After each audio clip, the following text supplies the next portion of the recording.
It's Chris Fade and Caroline Stanbury's Not So Epic podcast. Brought to you by NMC Healthcare and Cosmisurge. Head to cosmisurge.com. Yes! We're back. Yeah. Go, you do it. No, you do it. Okay, Chris Fade, Caroline Stanbury's Not So Epic podcast. Yeah. Listen to that crowd.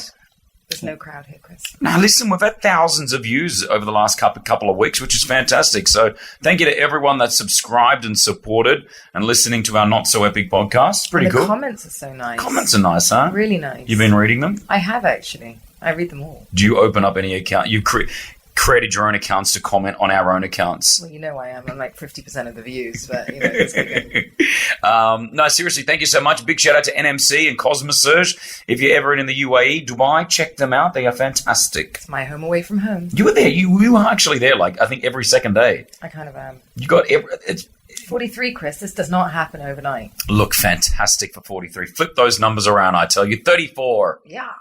Like that was a compliment. I really like that. We rarely start off being nice to each other. Yeah.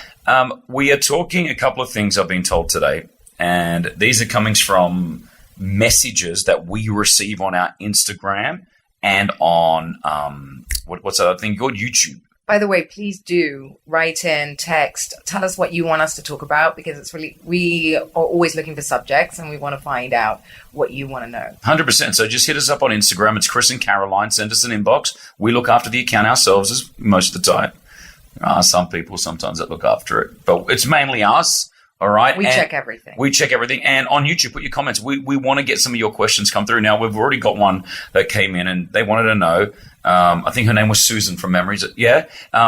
What are our biggest fears when it comes just in general in life? What are you scared of, Caroline Stanbury? Well, I have a few. I have the obvious ones, which are things like heights. Mm-hmm. I'm really not good at, which is why I thought I wanted to go and jump out of a plane, but I don't actually know if I could do it. Yeah. And I'm really terrified of spiders, like terrified. Really? Yeah, I went to Haiti and they had like tarantulas. I mean, I didn't bathe for 3 days. I just couldn't. I couldn't get in the shower. I couldn't. You didn't shower for 3 days. Mm-hmm. That must have been very difficult. It was really difficult. Why? Nothing. You didn't shower because of the spiders? Mm-hmm. There was. I mean, I just. No. Yeah, they're just everywhere. They're big and they're huge spiders, huge. So I'm petrified of spiders and heights. Okay. Anything with more legs than me, pretty much. Have you got a dog? That's true. Not that. Hold on, how many legs do you have? Oh, sure. Hold on. I've just seen another 3. Look at they're just flopping out. This is crazy. If I've drunk a little much and then I'm on all fours. Wow. That was a good call. I like that. I'm with you on heights. And just I won't go skydiving, no chance. But the other day I took my kids and I invited you to come, but I didn't give you enough notice. Well, how much notice do I have to give you? Well, more than about 5.5 minutes, Chris. You were packed up and halfway out the door. You want to go? Yeah. I think we were an afterthought, Chris. That's not inviting us. That's like going. That's inviting us on the vain hope that we're not coming. I gave you 20 minutes notice. I said, I'm taking the kids to go do this adventure park. Do you want to come? You said, it's not enough time, mate. Yeah, I don't have a life, obviously. Fair enough. Chris. So it's an adventure park where you go up like probably 40 feet in the air, and then you've got like a Ninja Warrior course going on. You've got to climb from one step to another. Can you do that? Oh, I thought I could do it. And there are a lot of people watching, including the staff and the kids. And I got up there. And I was now 40 feet in the air, and I had to climb from one tire to another tire. I froze. I have to say, Chris, it's happened to me in a children's playground too, and it's really embarrassing. It was, yes. It's really embarrassing because it's not even that. I think mine was 11 feet high. It was ridiculous. Oh, 11 feet I could do. And I was dangling, and one of those like death slide things. I thought I could do it, no problem. So what did you do? I froze to a scream the whole way like a baby. Did you end up going through with it? I did it, but I mean, I had to get off. I couldn't do the higher one, and that was the one that I could have really jumped. Yeah, you could have just gone, I'm on the ground, guys. I'm on the ground now. But no, it's the first time that I ever felt that I hugged the pole, because it was the only thing that was holding me. Yeah, that's embarrassing, Chris. And the kids, and there were other kids watching. There was like an 11-year-old kid just like going by me, and I'm like, oh my gosh. And then I kept pretending that I'm all right. And then I was really freaking out. I thought for a moment I was going to have a bit of an anxiety attack. I was like, you cannot do this. You're a grown man, 100 kilos. You go to the gym, just get on with this. And I couldn't. And so I had to go back the way that I came. But what they were doing, they were sending one of the guys to come and rescue me. And there's like 7-year-olds behind him. The trouble with Chris is, in this, I don't know, for those of you who don't know Chris, here he's like the Pied Piper of children. So kids adore him. Not so much the adults, but kids love him. Go away, not so much the adults. The adults love him. Shoot. But there's like the crowds of children. So I can imagine this is pretty mortifying. It was. And I thought to myself, like, I can't let the kids down. And so at one moment I said, I'm going to do this, Chris. Just turn around and do it. Because I did it 3 years ago, the same cause. And I couldn't. My everything froze. That feeling when they say you... Chris has got 2 little girls that literally flew past him. They did. And then they're like, Dad, what's wrong with you? Yeah. I'm like, nothing. Just leave me alone. Taking your breath. So anything else you said? I mean, apart from physical stuff or heights, is there anything else? I mean, Yes. I'm scared of death. Not at all. Death doesn't scare me. It's part of natural, part of life. I think not living scares me. Oh, so you always want to be like just doing things as you do. Yeah, don't you? Like, I don't like routine.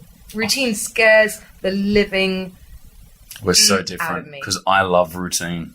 Oh my God. Like the day that I just know what I'm going to get up and do every day is the day that I might as well just like go Really? straight to the grave. Why do you want to know? I love routine. I know from the night before, I plan my whole weeks out. I've got my day to the hour, so I know what I'm doing every hour of the That's day. true because you live off one of those sheets, don't you? What are they called? I've seen you do it. Tick it off every morning. Yeah, like a to-do list sort Yeah. of feel. Yes, I have my every day I know what I'm doing. And if I don't know or something gets thrown in, it frustrates me. And it frustrates me. I'm like, no, this is not in my schedule. I can't do it. See, I love that. I never want to no. Like one day I'm, as I said, I'm going on a 4-day car rally with Paris Hilton. The next time I'm off to Haiti now to see the children. Then I go back to London.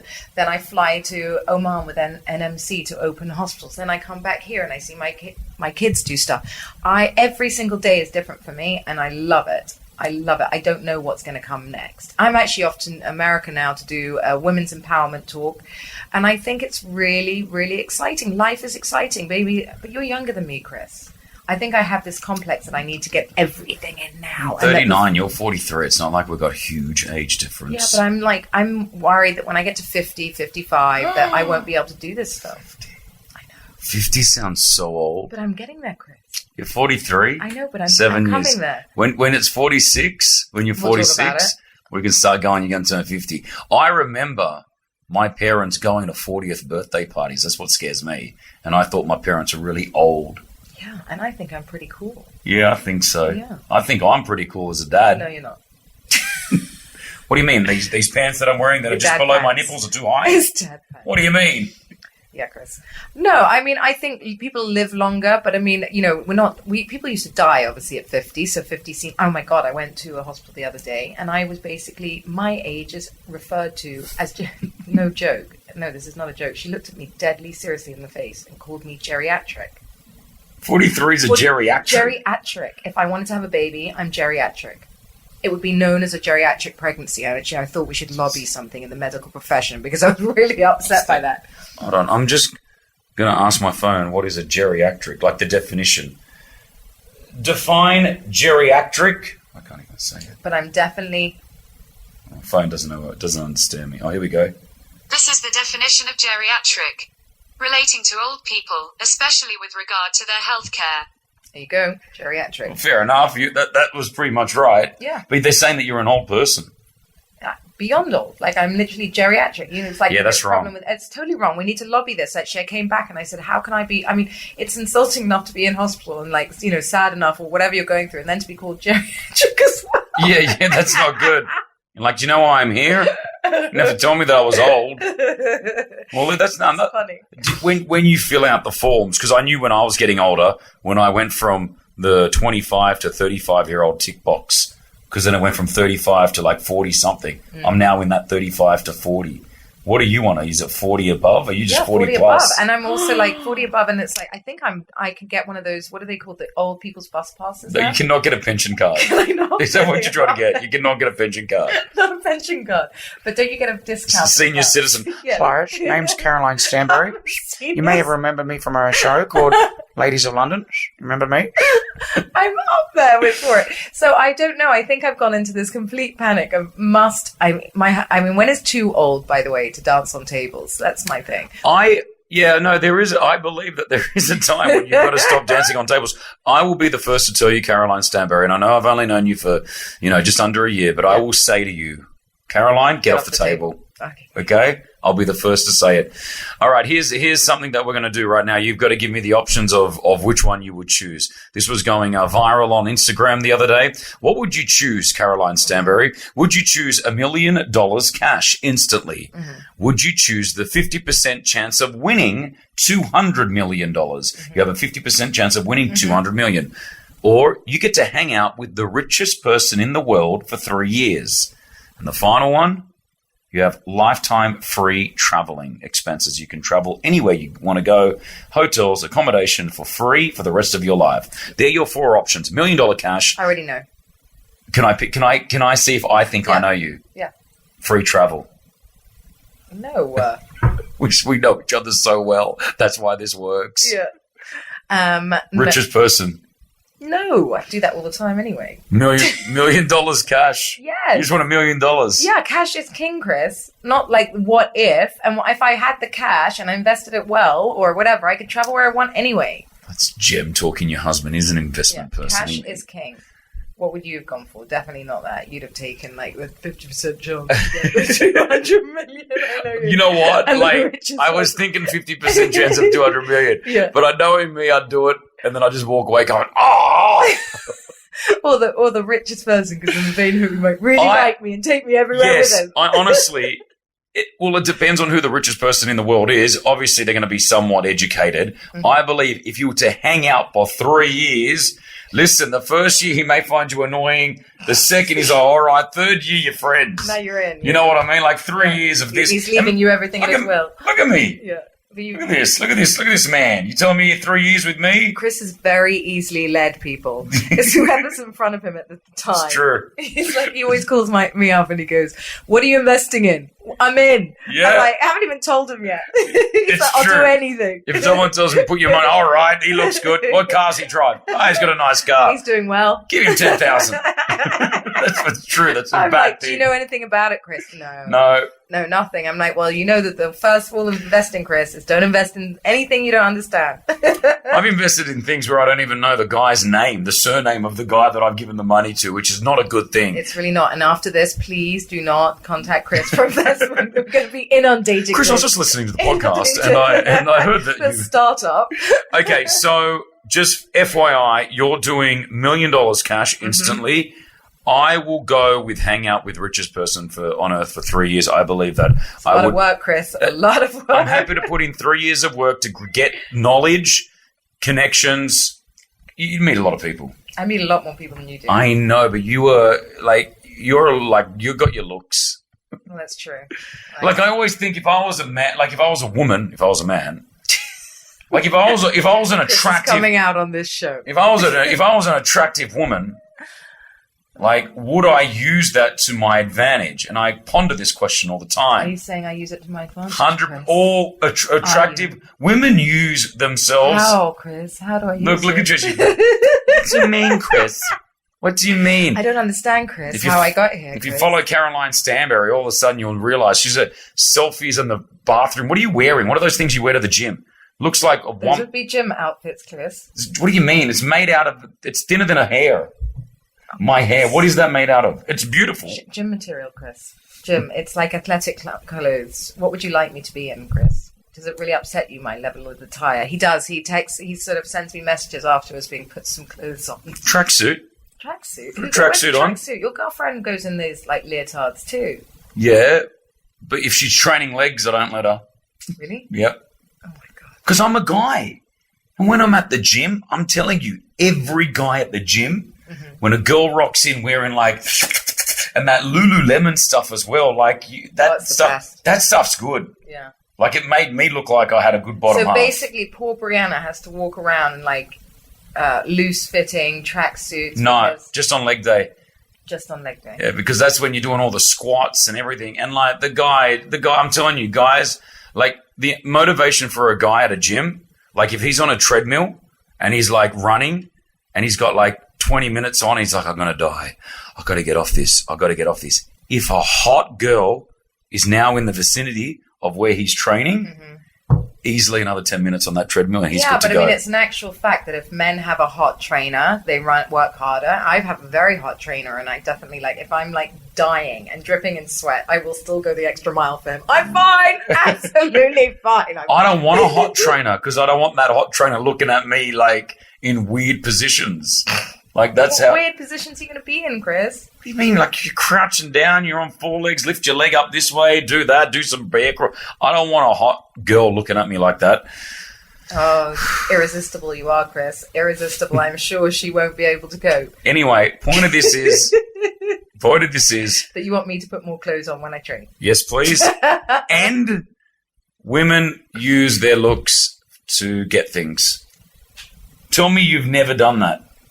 You don't use who you are and how you look, not who you are, how you look, to get certain things. Not really, Chris. First of all, what am I going to get out of going to the gym? I pay for it. So that doesn't really apply. I get free, like, gym clothes and things like this. But I mean, the person that gave them to me isn't in the gym with I'm me. not talking about, like, all this stuff. I'm just saying, like, you've never gone back before you were married, for example. Okay, before I was married, it was so long ago. 17 years ago. Yes, I've got to remember, Chris. It was a long time ago. I can barely remember my own name. Because I see a lot of girls that are... Jobs, maybe.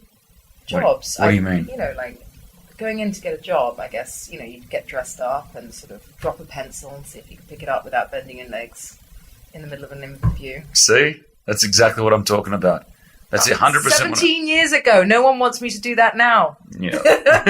They'll be like, leave the pen, we'll get someone to pick it up for you. Oh, geez, bend your knees. Caroline. I think it's okay. I'm not saying there's anything wrong with it. I mean, I'm sure there's attractive men that are using their six-packs and broad shoulders to get what they want. But But I don't. I dress the same way. I do. I mean, I don't. I really don't. I don't think I did when I was younger, and I don't consider myself. I don't walk into the room and go, oh, I'm so very good looking. I just, you know, I like to look nice, but I don't want men sort of giving me things. I'm a bit of a feminist too in that way. I want to be able to earn your feel own like money, I earned earn your it. keep, earn your own keep. I definitely don't want to be looked at like she got there because she flirted with someone or they gave it to her because of the way she looks.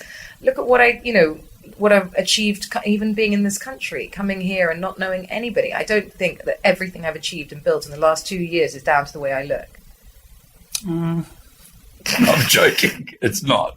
You work hard. I mean, again, I've only just met you the last year, and I'm very impressed with what I've witnessed. Oh, thank you, Chris. Is that a compliment, Chris? It was. Oh, we're live on air, Chris. Yeah, we are. We're doing the podcast. Subscribe, like it, Angami, Spotify. Send us your questions. We Yeah. do want your questions. We want questions. We're going to answer more questions in more coming episodes. We've got some really big guests joining us very soon as well. So, yeah, YouTube it, Angami, Spotify, and iTunes. Thank you so much. Hit us up on the inbox, Instagram as well. Chris and Caroline. That's our Instagram. It's KRISAND, Caroline with a C. Yes. Are we good? We're good. Just before we leave, is that ring that you've got on, is that your engagement ring? It is not, Chris. This ring was given to me for having twins. It's called a push present, Chris. Okay. You will have to give Brianna one of these too. If she has a twins, Well, yes. what's the size of that ring? I have no idea. Can I have a look? It's a yellow diamond, which I was given. Yellow diamonds. I had a little heart Aren't they one. expensive? Yeah, but diamonds are in general. I had a heart one for my daughter, and this one was for the twins. Sure. And I almost died in childbirth, so it got bigger. You nearly died in childbirth. Yes, I had preeclampsia, but you can come back to that. We'll talk about that in coming episodes. Wow, I'm learning things every single day. It's the Chris Fade and Caroline Stanbury Not So Epic podcast. See you later. It's Chris Fade and Caroline Stanbury's Not So Epic podcast. Brought to you by NMC Healthcare and Cosmesurge. Head to cosmesurge.com.